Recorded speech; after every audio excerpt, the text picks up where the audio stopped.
Hi, everyone. I'm Sonia Dolan. I'm a co-founder of Mettle Health, and today I'm speaking with Ladybird Morgan, one of our counselors, about herself. Ladybird, I'm hoping you can introduce us to you. Thank you, Sonia. It's wonderful to be sharing this conversation with you. Yeah, so I'm one of the counselors here. I have a background in nursing and social work and teaching.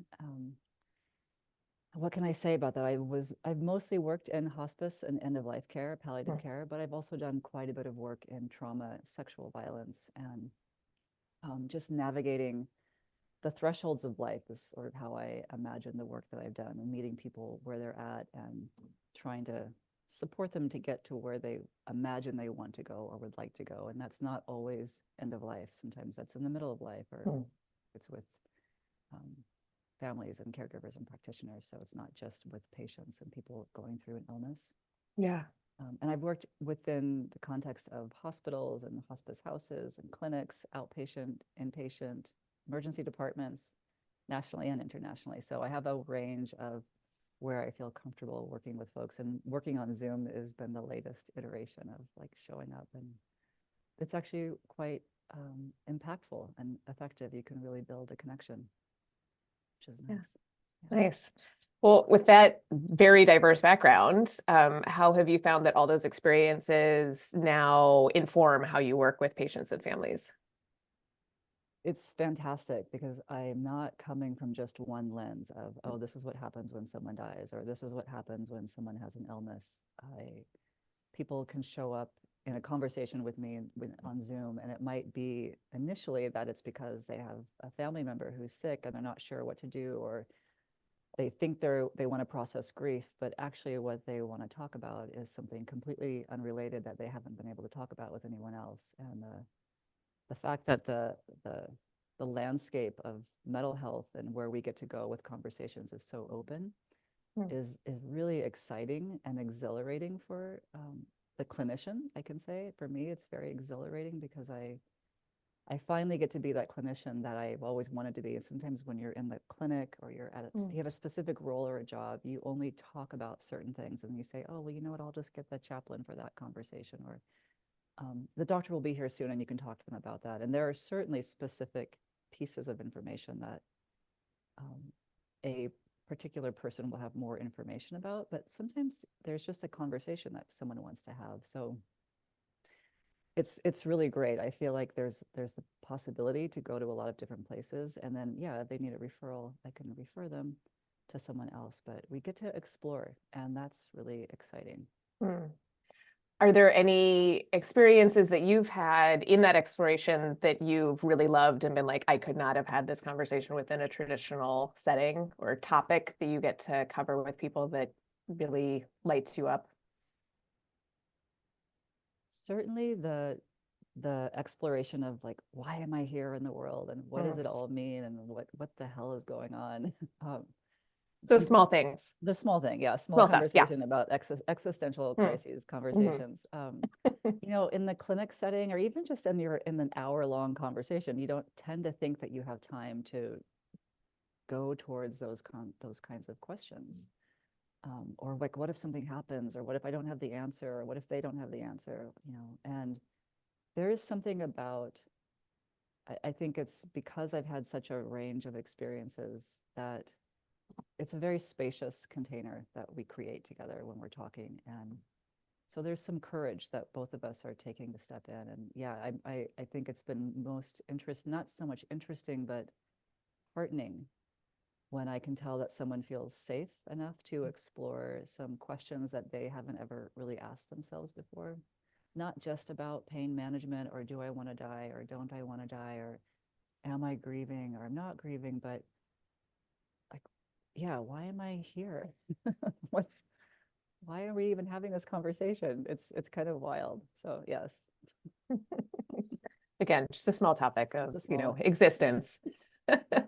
Easy to work out in a single Yeah, and encounter. then let me just also say that that is certainly not what all the conversations are about. But I think there is this shared quality. I mean, I think some people will say the shared quality is that we're human and we all have skin, and we know we shouldn't look at those differences. But I would say the shared quality is that we're mortal, and Mm. that we don't all have the same idea about what that means. And that's pretty unique. So, yeah. Direct question for you now. Have you found that in those conversations, the concept of control changes when illness or end of life or grief enters the picture? I'm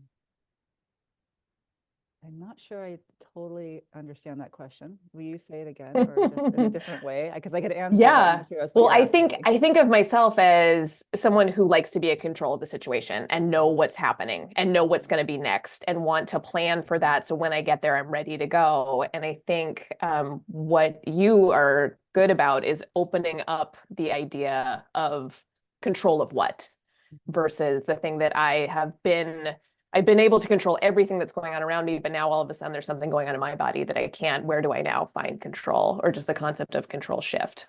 Yeah, no, it's a really great one. And yeah, thank you for asking that, because there's a little bit of both. I think what's lovely about having experiences in nursing and social work and all of the work that I've done is that we can talk about ways to bring in a little bit of certainty. Like, these are the medications you're going to use.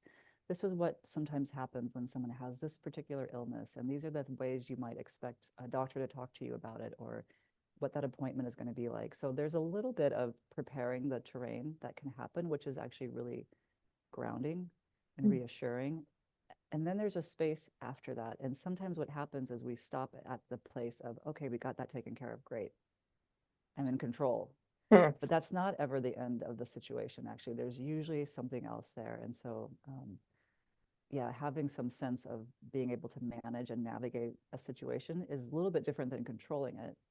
And that goes for clinicians and for people going through the illness, right? Like, we want to be able to offer a space for somebody as a clinician that they can have as much agency as they want. And maybe they don't want very much. Maybe you just want the clinicians to take care of everything. And it's good to be able to articulate that versus becoming silent and not knowing what your voice is anymore. And many times with illness, it's so medicalized, you lose your voice.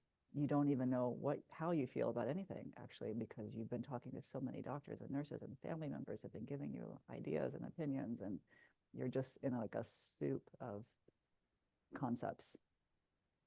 So this allows it to kind of bring it back into real time. The grief, the fear, all of it. And also sometimes the unexpected joys. Yeah. So you just mentioned clinicians in that group of people with the concept of control. And I'm wondering if you see similarities between the experiences of people living with illnesses, their family caregivers, and clinicians who are also caring for them. Completely. In fact, I think about clinicians more often, not because I am a clinician, but because I understand the distress that clinicians are in right now. I mean, the system right now in America, at least, is quite, it's broken in many, many ways. And there are so many thousands of clinicians that really want to be out there doing beautiful work, and they feel hampered by what they're being asked to do and how much they're being asked to do and what resources they have. So what happens when you feel stressed and unsupported is that you want to control that, because you just need to have some sense of safety net that you can actually get through the day, and that changes your practice a lot. So when I work with clinicians, it's not about controlling the situation or making it perfect. It's like, how do you remember what it is that you actually know how to do in partnership with what you would like to do, and then creating that container with the person that you're working with. Like, here's my skill set. They're bringing forward what they need. What are you going to figure out together that's going to actually work? And trying to not focus so much on fixing the system completely or getting everything right in order to be able to do that. But for the clinician, also getting that sense of agency back, that yes, I can actually show up in this space, even though it's completely stressful.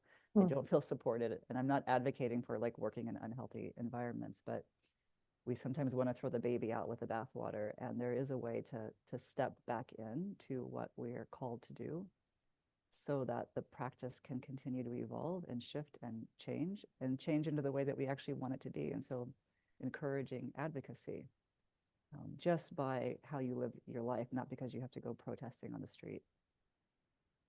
Mm, beautiful. Well, thank you so much for sharing yourself with us. We really appreciate it. Thanks, Ladybird. You're welcome. Thanks, Sonia.